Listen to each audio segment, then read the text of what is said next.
asked for $12,000 and was accused of being a bad wife, while my brother stole millions and walked free on $600,000 bail.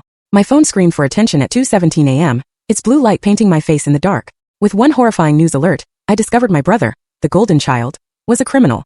But what hit me harder than the betrayal was realizing my parents had just bet their entire life savings on him, while I'd always been the afterthought. That night, something inside me didn't just break. It hardened into a resolve I never knew I had. It was a barrage of texts. May, please call us. It's urgent. May, where are you? This is an emergency. Call now.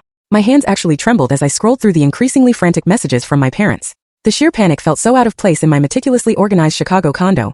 All clean lines and carefully chosen furniture. This place was my sanctuary, built far away from their drama. Then it appeared, a news alert. And there it was. Tyler's mugshot. My stomach dropped so hard I thought I might throw up. My golden boy brother, the one they always put first, was staring back at me. His eyes were bloodshot, but that familiar half-smirk, the one that always worked on mom and dad, was still there. The smirk that screamed, I know I'll be rescued no matter what. The phone vibrated in my palm, and I answered before I could talk myself out of it. May, please, you have to help him. Mom's voice cracked, high-pitched and raw with fear. What's happening? I asked, even though deep down I already knew. Dad's voice cut in, rough and trembling. Tyler's been arrested. They're saying he stole millions from investors. It's all lies, of course. A misunderstanding. I stood, walking to my window and pressing my forehead against the cool glass, looking out at Chicago's glittering skyline. What exactly is he charged with? My voice was flat, detached. Wire fraud. Embezzlement. They're claiming $2.5 million. His voice broke in a way I'd never heard. The FBI was involved. May, you're a lawyer. You can fix this. Mom started sobbing in the background. A lawyer? Yes, but I'm a corporate finance attorney, not a criminal defense lawyer. That distinction didn't seem to matter to them. But you know people, Dad insisted, desperation thickening his tone. You have connections. This is your brother we're talking about.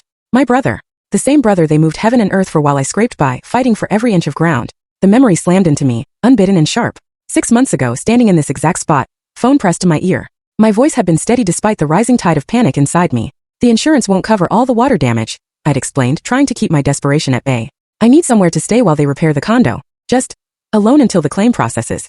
$12,000 would cover temporary housing. Mom's voice had been cool, detached, like I was a telemarketer. We'd love to help, but we just can't right now, dear. You understand. And then her parting shot, the one that still twisted in my gut. If you had focused on being a wife instead of a lawyer, you wouldn't be dealing with this alone. Caleb would have handled it. As if my ex-husband's affair with my colleague was somehow my fault for working too hard. The irony was a bitter taste in my mouth. I moved to my laptop, my fingers flying across the keyboard. Facebook. The evidence stared back at me. A punch to the gut. Photos of mom and dad, beaming in Florida with Tyler. The timestamp? 2 days after they claimed they couldn't help me. Their smiling faces on a chartered fishing boat, the caption gushing about celebrating Tyler's new business venture. The $60,000 they'd given him for his bar. The same bar that apparently fronted his entire fraud scheme. I closed the laptop with a quiet, deliberate click. For 33 years, I watched them